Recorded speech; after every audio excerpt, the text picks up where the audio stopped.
everybody, and welcome back to another episode of Life After Kids with Doctors Brooke and Lynn. I'm Dr. Brooke. And I'm Dr. Lynn. Thank you so much for joining us again today, ladies. It's been a long day yesterday of recording, and we're back at it. Having a rough go of it recently. No, just, what that's like before you go on a trip, ladies. It's, you have your normal week and then you've got to pack it all into 2 days, and you always think you can do more than you actually can. But we're here and we are ready to talk about focusing on our strengths over staying in that place where we focus on what we don't have or what we lack or what are things that, don't come easy to us. Yeah. Yeah. You introduced me to this conversation, right? Because it was from Strength Finders, which is, you are a coach of Strength Finders.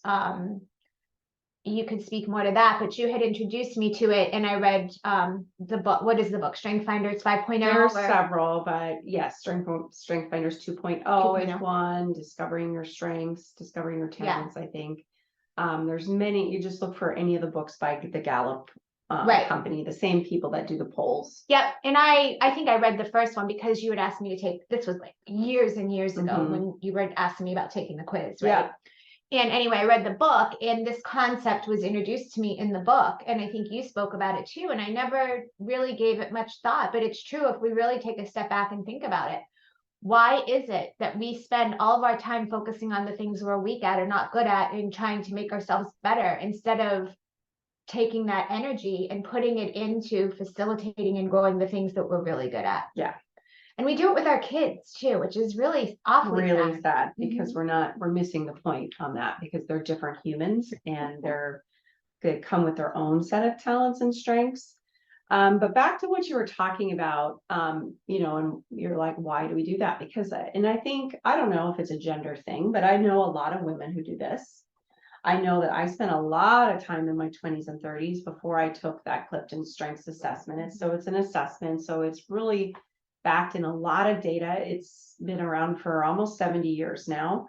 And, they are the poll people. So it's very much rooted in a large scale, study that took place years and years ago. And then they've expanded on it. And it identifies the different types of strengths. That basically breaks down that there are 34 different types of strengths that humans have. And these are like what I would call meta skills. So like when we think of talents, like baseball or football, we're not talking about that. You could be really good at driving your car, something along those lines. We're not talking about that. We're talking about these super skills that are just like the nuances of life, and how you form relationships, how you get things done, how you influence people, how you think, really, that there are talents behind that. Yeah, I love it. But I feel like, and by the way, that's one of the reasons I remember back in the day when you first had asked me to take the quit assessment. Sorry. And I was like, I just, at that time in my life, I just didn't really give much stock to things like that. But one of the things that I really like about Strengths Finders is that it is so backed in science and research, right? Because some of these things aren't. Some of these assessments and personality tests are not. And so I feel like it's, to me, it feels more substantial. Like me, I have issues with like trusting things. Yeah. And so to me, I feel like I can put more stock into this and use it as a tool to really help. Yeah. And by the way, I think we should all be like that, be very discerning about what kinds of assessments we give credence to, because the last thing anything should do with, if you were to take one of these, the biggest harm could be that it would put you in a box or provide an excuse for where you are and keep you stuck somewhere. Well, I am this or I'm that. Any sort of, either it's a behavioral profile, or in this case, this is, a strengths assessment. There's Myers-Briggs, there's so many of them, like you said, and I'm not trained in those, so I can't speak to them. But if you're going to take any of these types of profiles or assessments, just make sure that it's something that it's a growth tool. It's something that will develop you. Yeah. And it should never explain away your behavior as much as it could give you some understanding, right? It's like, where are you starting from? Yes. So that then you can choose, make your decisions a little bit more and rounded out with knowing your defaults, knowing the things that you come packed and parceled with. Yes, I agree. And that's another great thing about Strength Finders, because you can definitely find Strength Finders coach. You are one. Yep. But they also, when you take the assessment, there's a lot of resources there to kind of get you. It's not just like you take the assessment and then, oh, I'm this. Okay. Right. Like there's explanations, gives you some action steps and things like that. So that's helpful too, because I feel like if you're going to do something like that, use it as a tool. You don't want to just do it to say, oh, give yourself a label, to your point. Right. But how can I use this to grow myself and even step out of my box and become more of myself? Right. And I love this focus, because there's not a focus on your weaknesses here. There's a focus on your strengths. Yes. Right? Because when you take the just initial smaller assessment, you're getting your top 5 strengths. You don't get the bottom things unless you go a step further, like, right? Because there's 37. Do you know why it is that way? No, but please tell everyone. It's So they'll be enlighten us on this subject. Most people, what do you think they'll do? They go right to their weaknesses. Well, they'll look at their top one. Yeah. And they'll go, oh yeah, that's me, that's me. Yeah. And then the next thing that they'll do is go right to, well, what don't I have? Yes. What am I missing? And that goes back to the conversation with women that we know and that I've worked with. And it was me at one time, where you can be, you can fall into that trap of, what's wrong with me? What am I missing? Yeah. Because of whether that's comparison or because of just confidence issues, just, feedback you're getting in, or a gap in where you are and where you thought you would be in life. We look to make explanations for those things, right? As humans, we try to make sense of it. And if you're not a more resilient, if you're not a natural, I wouldn't say, like, confidence never natural. It's practiced and it's instilled and gained over time. Yeah. But if you are somebody like I was, who was lacking confidence, then you can automatically go to that message that there's something wrong with you, instead of saying, well, man, what would happen if we actually focused on what was right with you? Yeah.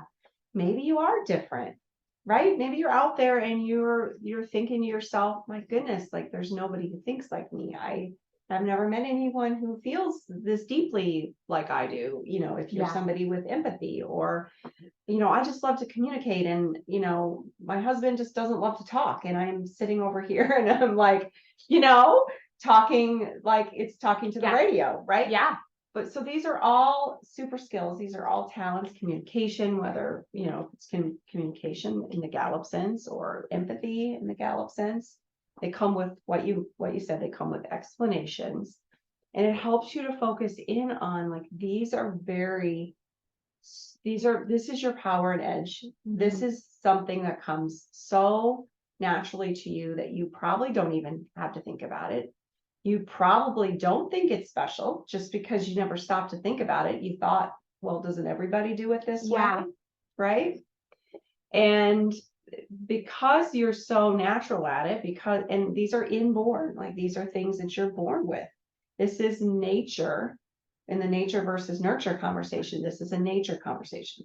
The Enneagram, which is another type of personality profile system that we use, that is much more of a nurture, right? What happened when you were little, and these messages that we got that helped you to, or taught you how to cope. Yeah. And so strengths are much more of a nurture situation. So these are hardwired. And that's why with your kids, the earlier you realize that they're not just mini copies of you, right? And it's not a case of you can always just tell somebody what they should do, how to do it, when to do it, and they should repeat it, because chances are they're just gifted. Not chances are, it is guaranteed they are gifted in different ways than you are, even your own children.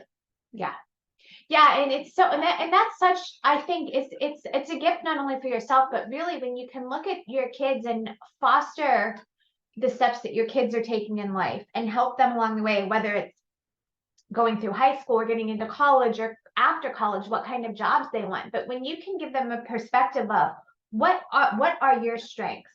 Where is your what does your wheelhouse lie? Let's find those things for you and put the focus there instead of trying to build you up in these other places that you're going to spin the wheel and waste way more energy on that, trying to be something that you're not. And B, if you end up down the course of that type of the same major in college, or you end up getting a job outside of your strengths and talents, you're probably also not going to be very happy. Yes. And so that's the thing. But what's interesting to me in this conversation, I think, especially for women and moms, is why do we want to focus so much on our weaknesses and try to change those and make them better? And then we're on this hamster wheel of constantly, and we might eventually get better at that thing, but now we've wasted so much energy on it. Instead of sticking to where we are good, the things that we do well, the things that light us up. And I think I love the conversation around strength finders in the assessment, but I think it applies to life in general. So I mean, much. it could apply to even to something as simple as like, if your child is not that great, say at sports, and this would apply more to a younger child, why is the focus constantly there? Let's build them up in what they're good at. Yeah. Or it could be like, math versus English. Obviously that you want them to get good grades, but if they really excel in math, why is there a constant focus on your, you gotta work, you gotta do this, you gotta, well, let's get you involved in the things that do you know what I'm saying? Totally. And then they can really flourish. I think it was John Maxwell who talked about that, because, if you say that you're good at something, whatever it is, pick anything on a scale from 1 to 10, and, it's not a strength for you. Maybe it's a 3 or 4 out of 10, right? You're really not, you're below average. Yeah. Okay. And we all have those things. So just accept that.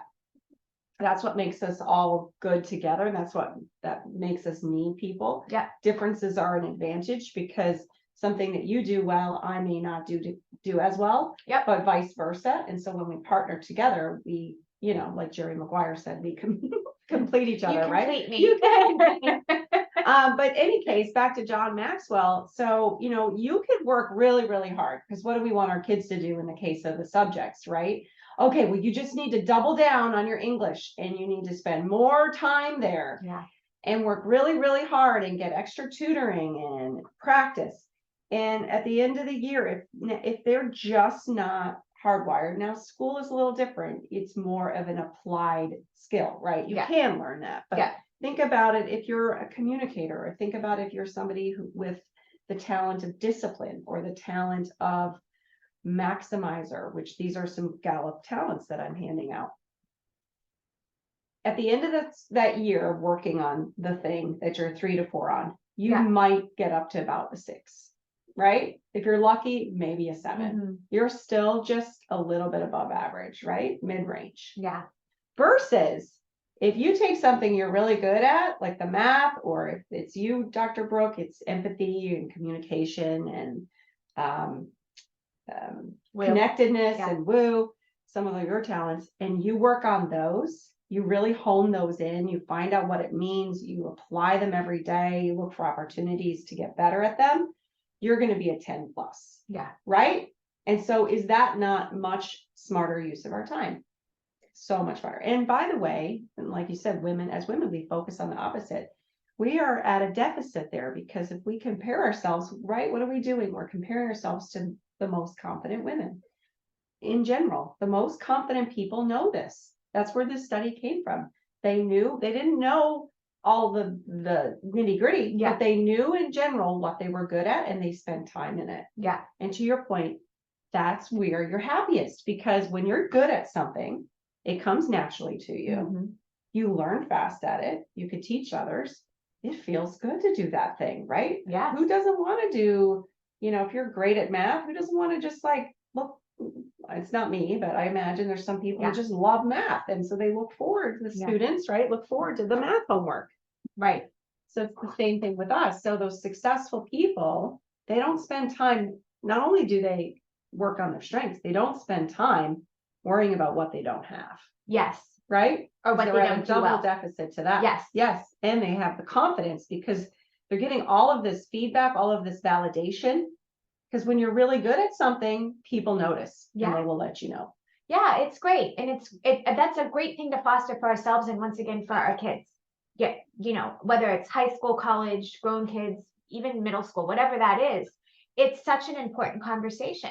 But I want to know why. I would love to get your thoughts on why do you, I mean, I know why I think, but why do you think it is that, especially for us women, that we want to focus on our weaknesses and not our strengths? I can think of two things that come to mind for me. Do you have any thoughts on that? Yeah, that's a lot to unpack. I think there's a lot of factors there, and I think it's individual. But I think probably in general, we as women, we do suffer from lack of confidence in certain areas, right? Yeah. And maybe in the workforce at times, or like comparing ourselves to men or what have you. And I don't know if that's I'm not going to get into all of that, but I'm sure it's a little bit on our side too, where we just like, I was telling you about the study with my daughter's at an all girls school this year. And I was reading a book about just it was a very interesting A book study. she's reading too? No, this actually has not, the book has nothing to do with that, but it was a study about girls in a classroom taking math tests. Okay. Yeah. So their score was lower when they were in a class with boys versus when they were in a class by themselves. And it was because of their perception that they weren't as good as the boy in math as boys in math. So their scores were actually lower. And they, the scientists deduced that it was because of that. So isn't it? It's wild. It's wild. What do you think? Because you've obviously given some thought to it. I just did in this moment. And I wasn't ignoring you, but I was jotting down some notes because I'm listening to you, but I'm also like, I don't want those things that came to mind that were like aha moments for me to go out the door. But I can come up with three things here. I think number one for women, it's a lack of confidence in ourselves. Right? We just don't feel confident and we want to, it's almost like a negative feedback cycle. If we are telling ourselves that we're not good enough and that's our internal message, well, we are rewarded for that and we believe it when we focus on our weaknesses. I think that's one. I think the second one is that we just, for some reason, we want to play the comparison game and we're always, instead of owning our own strengths and talents and authenticity, we want to look at every other woman around us and compare ourselves to them. And if we don't share their strengths, we've got to focus on what they can do, even if it's not good enough for us. And that goes back to the confidence too, right? Yes. Because you're looking at somebody and instead of going, okay, they're very different. They, instead of being grateful or looking at yourself or your success, you're just looking at them and saying, well, I don't have that type of success. So it must be because, oh, look, she can do this and I can't do that. Yeah. And you focus on that. Exactly. And the last one, and I'm interested to hear what you have to say about this because I think it's because we are more comfortable when we minimize ourselves. And if we focus on our weaknesses, we can stay in a small space. What's that phrase? Do you remember that quote by, I think it was Marianne Williamson? That's like, our biggest fear is not that we can't do it. Our biggest fear is that we're more powerful and we can. Right. And so in some sense, I wonder if we don't spend all of our time looking at the weaknesses and giving ourselves our excuse, we're not good enough, I got to work on this. And it allows us to stay back. Whereas if we took some time and started to focus on the things that we're good at and nurture those things, man, we could be so powerful. And that's can be frightening. Yeah, I love that you bring that up. And that's interesting because I've been teasing something out with that whole topic because of just a few things that have happened recently in my life. And, I think this culture in general, everybody's trying to stand out, right? Whether it's on social media or with the car you drive or what have you. Yeah. Yet, on a day-to-day basis, if you stand out, you're actually alienated, right? If you actually do stand out, if you do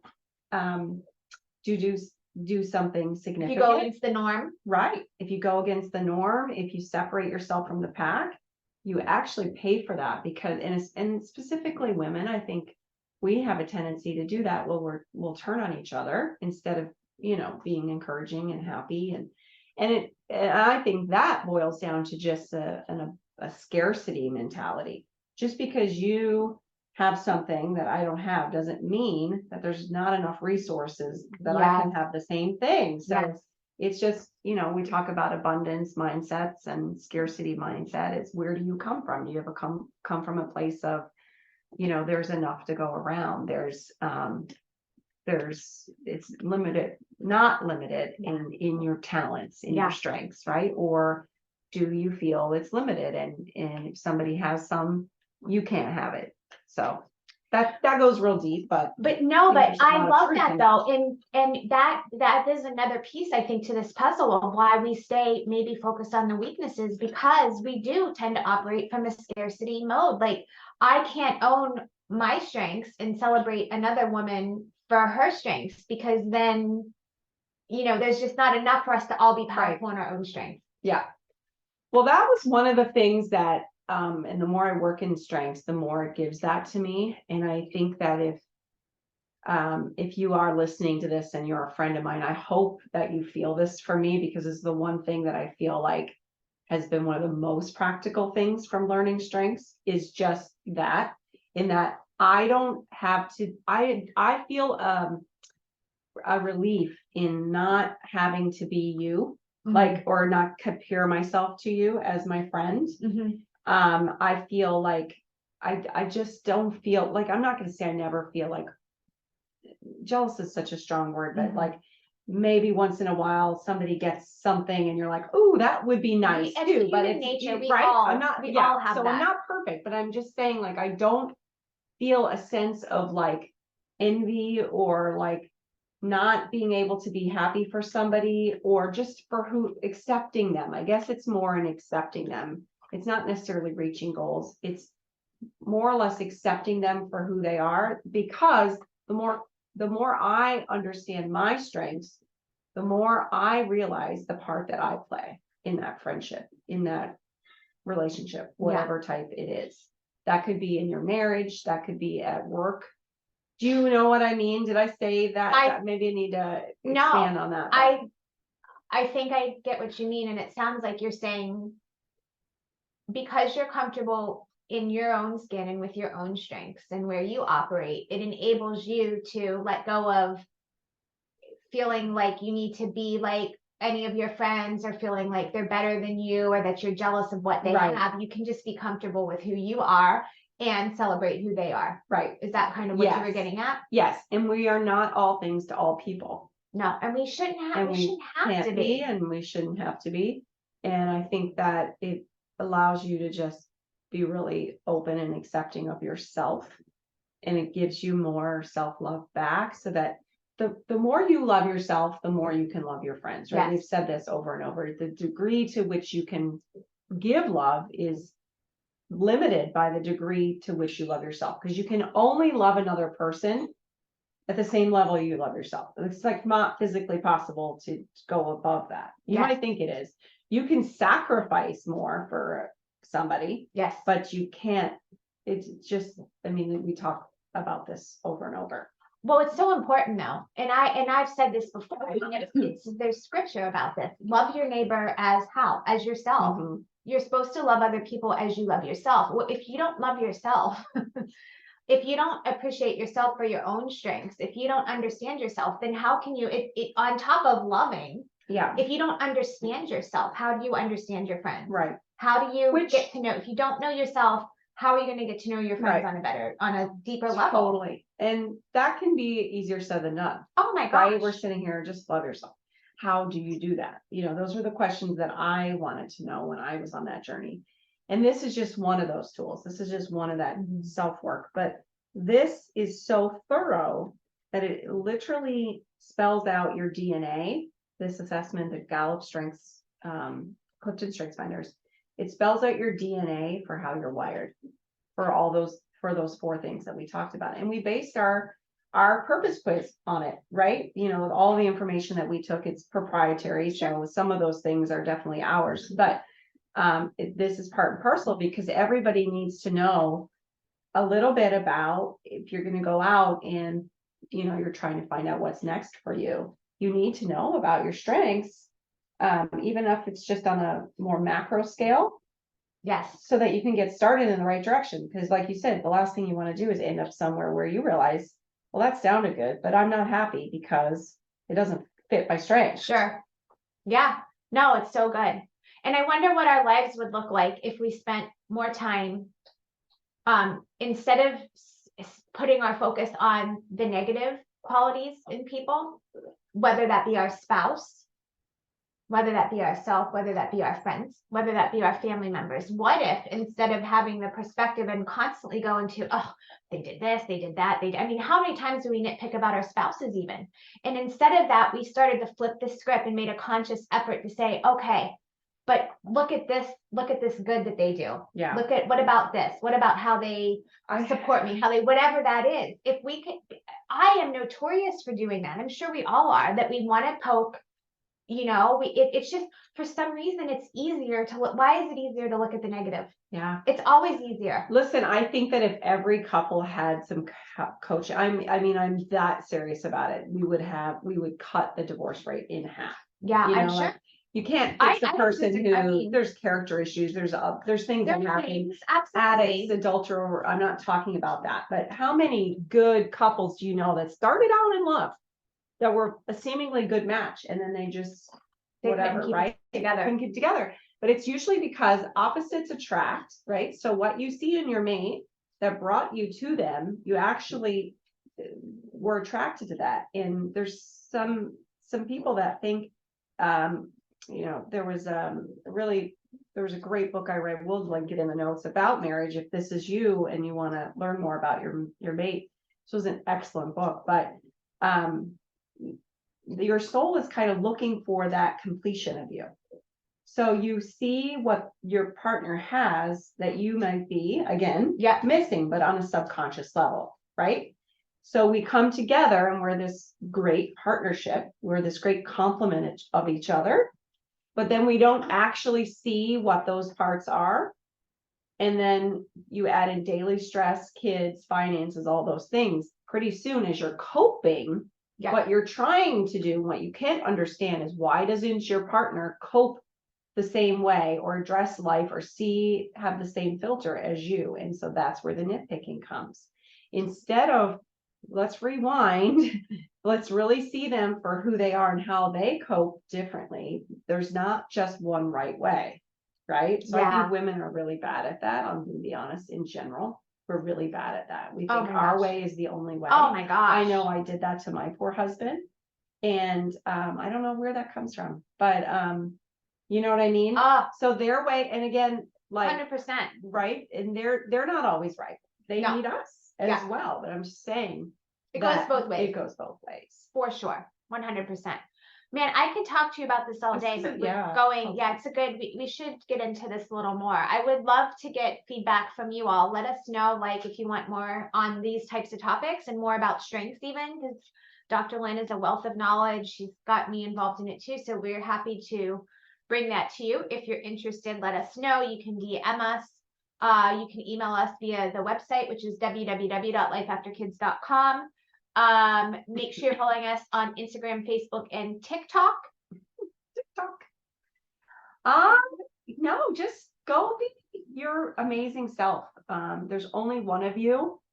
There's only ever going to be one of you, because of your strength profile. You are completely unrepeatable, and the world needs your gifts. So go learn about them and do and be your amazing self. I love it.